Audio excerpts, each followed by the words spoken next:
E do outro lado, se tinha de um lado aqueles que desprezavam o corpo, né, e tudo que o espírito decidia de errado, quem pagava era o corpo, né, como se isso fosse mudar o que o espírito fez. Eu fiz alguma coisa errada, então eu punha meu corpo como se isso fosse resolver o fato de que fui eu que fiz a coisa errada. O corpo só foi que nem uma máquina. Por isso que ele comparou ao cavalo, né? Se eu estou em cima do cavalo, seria o corpo filho, vamos dizer, eu estou dando a direção para ele. Se ele vai para uma direção errada, que acontece um acidente, quem é o responsável? É o cavalo ou o condutor? É o condutor. Né? Motorista em carro. Vamos dizer que o carro é o corpo físico. Eu estou lá, o espírito dirigindo. Atropelei alguém. De quem é a responsabilidade? Do carro ou do motorista? Do motorista. Deixa eu ver, fala que é do carro. Então virou a super máquina. A inteligência artificial é uma coisa recente, mas na época tinha a super máquina. Tomava decisão possivelmente. Essa parte de espírito eu já vi muita gente fazer coisas horríveis, né? Tinha gente que não tinha coragem de falar o que pensa para o parente, então a gente às vezes saia correndo para acudir algumas pessoas que estavam nessa situação. Olha, a pessoa está possuída. Não está possuída. Tem um espírito que entrou dentro dela, não, nenhum espírito entra dentro do corpo de ninguém. Né? Aí, não, mas olha, veja que ela está falando um monte de palavrão, ela não é assim, não, ela é assim. Não tem espírito nenhum, ela fala palavrão. Entendeu? Mas tudo bem, a gente vai conversar como se tivesse um espírito. Entendeu? Isso é uma fraude, não é? Mas, falando constrangendo a pessoa, tem um processo educativo, a gente vamos conversar com esse espírito, entre aspas, que estava ali perturbando a casa, né? Aquela pessoa que se jogava no chão, que não era espírito, coisíssima nenhuma, mas a gente conversava. Era o espírito sim, era o espírito dono daquele corpo, era ele mesmo. Tá? E aí tem a questão dos materialistas. O que é um materialista? Materialista é aquela pessoa que só acredita no que ela pode ver e tocar. Pronto. Se eu não posso ver e tocar, não existe. Tá? Materialista, se você falar de espírito para ele que sobrevive após o desencarne do corpo físico, ele não vai acreditar. Porque ele só está vendo o quê? O corpo. Ele não viu nada saindo do corpo. Então, se ele não viu, não existe. Não é verdade? Toda pessoa, todos nós aqui somos materialistas? Boa pergunta, né? Hã? Não é. Eu provo. Materialismo e espiritualismo são duas pontas de filosofia tradicional. Mesmo que eu não seja espírita, mesmo que eu não acredite na comunicação dos espíritos, mesmo que eu não acredite em reencarnação, mas eu acredito em alguma coisa além da matéria, só por esse fato eu sou espiritualista. Olha que coisa boa. Então eu não sou materialista, que só acredita na matéria. Eu sou espiritualista. Eu acredito em Deus? Tá, meu amigo, Deus não é matéria. Então você é espiritualista. Não é verdade? Ora, e aí surge uma explicação muito legal. O grande adversário do espiritismo não é a religião católica. A religião católica não é inimiga do espiritismo. Não é os evangélicos, olha que coisa interessante. Não é a Umbanda, não é o Candomblé, não é o islamismo. O espiritismo não é inimigo de nenhum deles. Muito pelo contrário. Ele é amigo porque aquilo que eles pregam na doutrina de cada um deles, o espiritismo explica com detalhes. Por quê? Se ele fala da vida no céu, o espiritismo fala da vida e da existência espiritual. Ele explica o porquê. Olha que coisa. O espiritismo, ele refina a explicação das lições de Jesus. Tanto é que quando vocês leem o Evangelho segundo o Espiritismo, está bem detalhado. Kardec não se preocupou com milagres que Jesus fez ou deixou de fazer, ele se preocupou com a essência, que eram as lições que ele falou na época.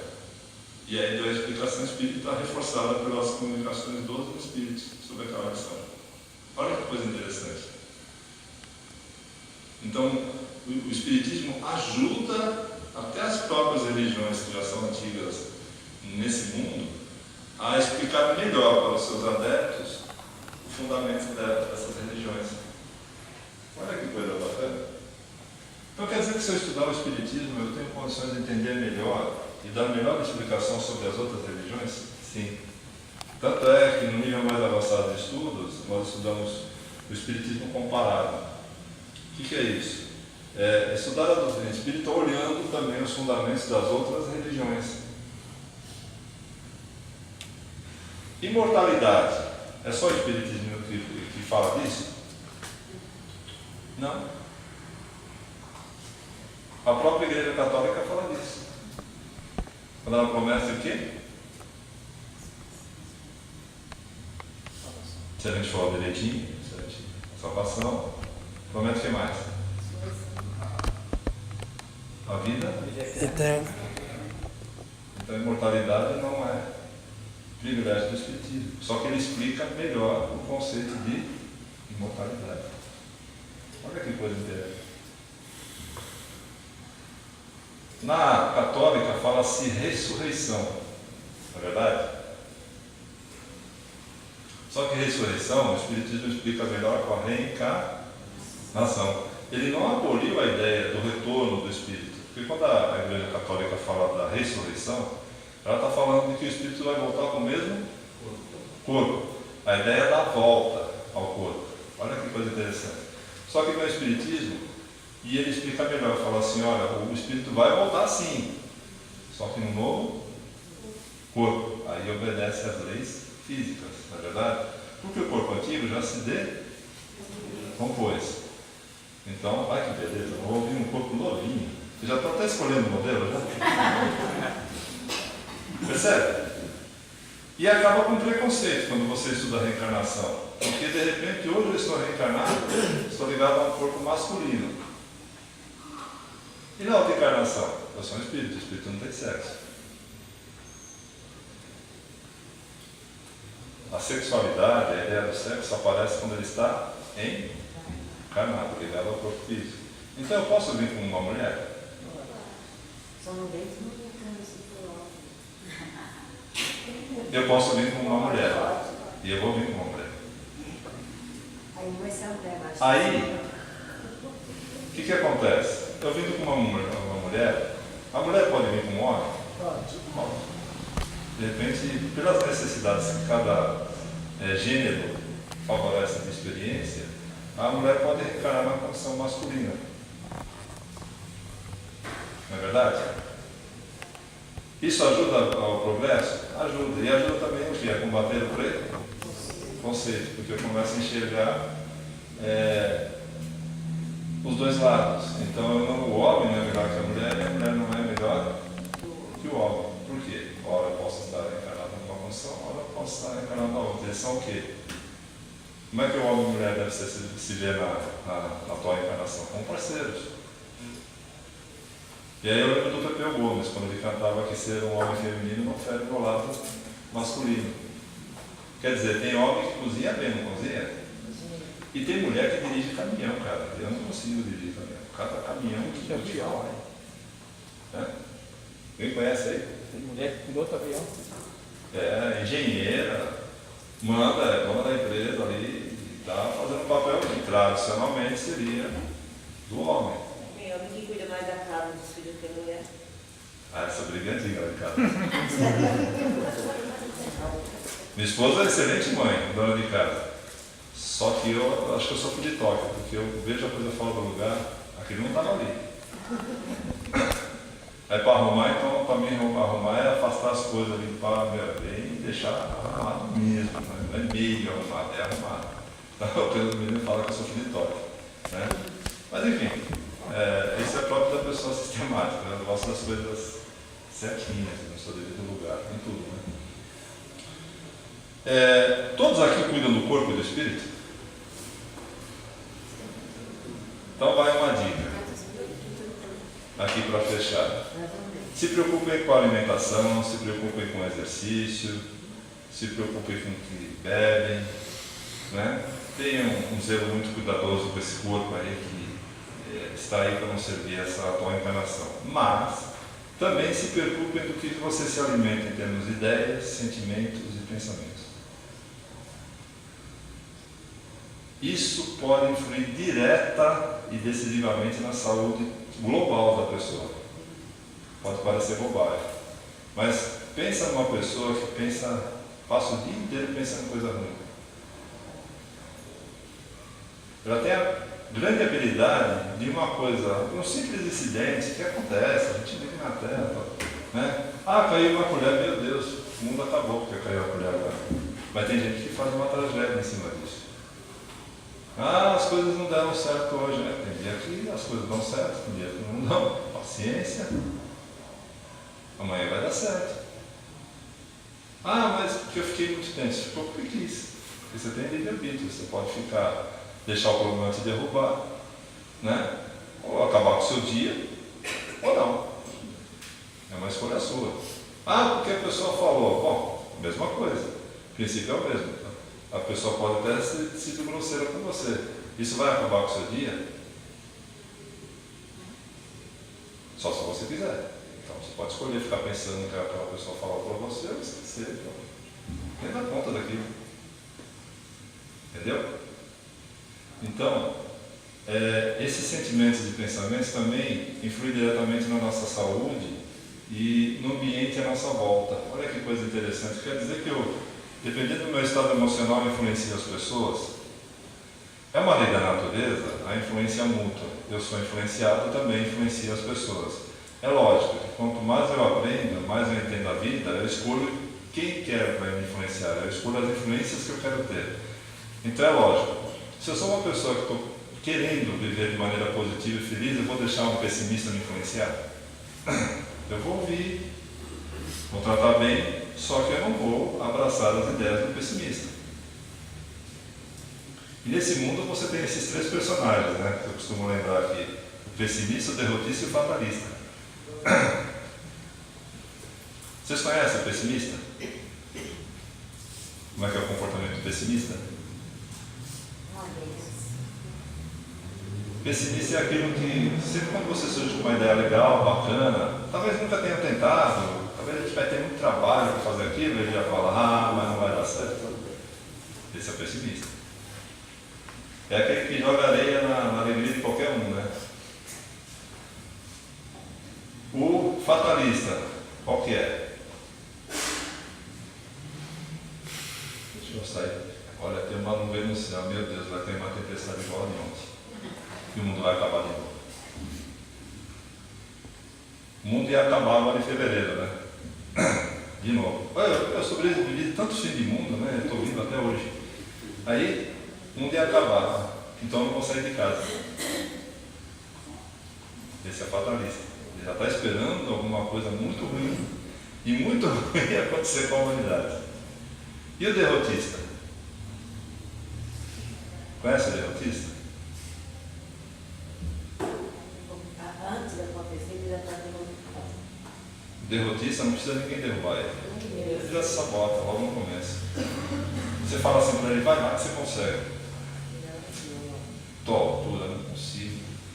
Não vai dar, não tenho capacidade. Ele mesmo já se derrota. É ruim para ele. Eu diria que começa um processo de auto-obsessão.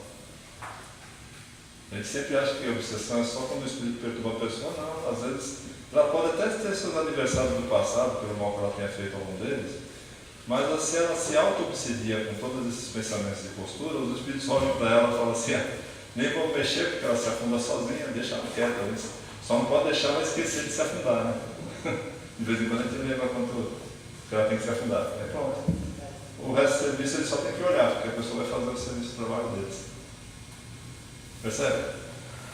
É por isso que um amigo nosso, chamado Ramon Quartin, que é um espírito que já há alguns anos trabalhava com a gente, ele falava o seguinte: se perguntarem para mim com quem vocês devem andar, eu diria que vocês devem andar com as pessoas realizadoras, empreendedoras e motivadas para a vida. E sabia dessa relação que tem você ficar perto de pessoas positivas. Porque quando É como se você mudasse de estação de rádio. Você está numa rádio com uma música ruim, você chega perto de uma pessoa dessa, você renova as energias, porque ela é uma fonte de energia positiva. Uma pessoa positiva, ela naturalmente, sem fazer força, ela é uma terapia para as outras pessoas que chegam perto dela. Não era assim com Jesus? Ele não pulou uma mulher com hemorragia desse jeito? Ele nem estava prestando atenção, só que como ele era uma fonte de positividade, de elevação, de energias positivas, altamente qualificadas, o que aconteceu com aquela mulher? Só de se aproximar perto dele e merecendo, tendo méritos para isso, ela não foi curada. Até Jesus percebeu essa saída de energia dele, né? Ele tem essa sensibilidade. Até que ele perguntou: quem me tocou?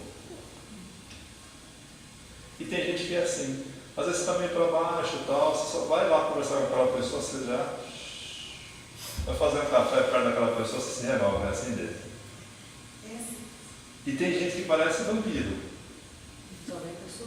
Você está ali, ó, se você entra na faixa de pensamento dela, de sentimento, você sai de lá assim, se arrastando uma corrente, né, dele. Sabe, assim, ó, meu Deus, onde é que eu amarrei meu burro, né? Então, se a gente quer ter paz, vamos cuidar dos nossos pensamentos e sentimentos, principalmente quando é dentro de casa. O ambiente de casa tem que ser aquele ambiente para nós nos recompormos, descansarmos um dia de trabalho. Não deu para resolver tudo no trabalho, então os problemas ficam lá no trabalho. Eu não posso misturar os problemas das estações. Como diria André Luiz, eu só falo de problema o tempo necessário para tentar entender uma solução. Só. Depois eu fico revisando coisas ruins que já aconteceram. Né? Então o que eu tenho que fazer? Melhorar meus pensamentos, melhorar a condição, a qualidade de vida em casa, legal, bacana, todo mundo ali, indo para a academia. Eu estou falando que eu estou promessa para mim também. Andando bastante, mas não é só isso, é cuidar dos pensamentos, dos sentimentos, né? E fazer da nossa casa aquele lugar de muita energia positiva. Por que a gente se sente bem aqui no Centro Espírita? Porque a gente é amigo só? Tá. Eu encontro o Roberto, né? Eu encontro a Esther, o Hipólito, todo esse pessoal, e esse homem filmando o tempo todo aqui, né? Eu vou cobrar direitos autorais no YouTube. Nosso repórter, né? E acho que ele já filmou um monte de espírito aqui, não tem dúvida. Levou imagens de algum deles. Não é só por isso, é porque todas essas pessoas, dentro do Centro Espírita, e nós aqui trabalhamos para manter um padrão de pensamentos o mais elevado possível. Pode perceber que os médicos não vêm com assuntos infelizes, porque não vai ajudar em nada. A vida já está difícil na Terra, isso já sabemos, né? É um desafio a cada dia. Né? Só que é um desafio para nós nos superarmos, sermos melhores. Não é nada que a vida está contra nós, ou que Deus falou assim: vou brincar de fazer ele sofrer, vou tornar o dia dele difícil todo dia. Não, isso é próprio da nossa condição evolutiva. Vamos ficar assim para sempre? Não, isso vai até contra a ideia da evolução. Nós vamos sair disso, nós vamos evoluir, vamos ser felizes. Né? É que a gente tem que se cuidar mais, prestar mais atenção em nós mesmos, né? Senão a gente explode na doença, a gente explode nos remédios controlados, a gente explode na...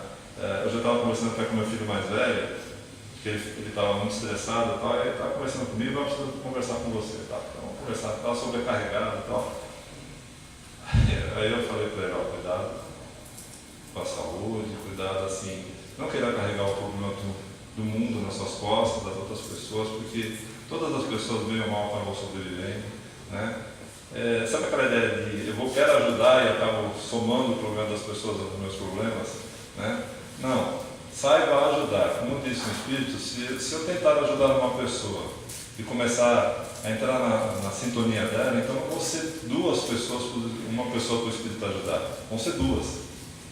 A pessoa que já estava no buraco e a outra que foi entrar junto para chorar junto. Então não dá. Saiba ter uma certa isenção. Entendeu? Isso não é falta de caridade, isso é bom senso. Imagine se o médico se envolvesse sempre com os problemas do paciente dele. Ele ia ficar doido. Então ele tem que manter uma certa, entre aspas, distância, para poder ajudar melhor. Senão ele não vai enxergar o problema, porque ele já vai estar envolvido no problema. Não vai enxergar a solução. E cuide-se das emoções, porque elas vão te afetar. né? E aí sabe o que acontece quando você fica muito tenso, carregando muita coisa ruim dentro de si? Uma hora aquilo precisa sair para fora, não precisa? Não vai ter que sair para fora? Vai virar que nem panela de pressão, aquilo vai. Vai chegar uma hora, quando eu comentei com ele, e falei, você corre o risco de explodir com a pessoa errada, na hora errada. De repente, uma pessoa muito querida, você vai explodir com ela. Como ela é muito querida, ela gosta muito de você, talvez ela não vai te falar que ela ficou machucada. Só que ela ficou. É isso que você quer? Não, então cuida de si. Cuida para que os sentimentos estejam sob equilíbrio, com calma, com paz, vai resolvendo as coisas numa boa. Porque se você ficar muito tenso e carregar muita coisa ruim, uma hora vai explodir. E isso pode explodir na hora errada, com as pessoas erradas e que não merecem isso. Então, tome esse cuidado, né? Porque o mundo pressiona. Nós temos pressão de todos os lados. A gente tem que nos dominar.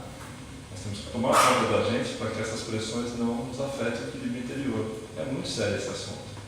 É tão sério que se a gente fizer estatística é só entrar no site da Previdência. Ver quantas pessoas estão afastadas por síndrome de pânico, depressão, né? Não conseguem mais voltar a uma atividade normal porque a pressão tomou conta dela. Então, por exemplo, o ambiente de trabalho está difícil. Está difícil para quem está procurando, está difícil para quem está trabalhando, né? Porque existe uma pressão.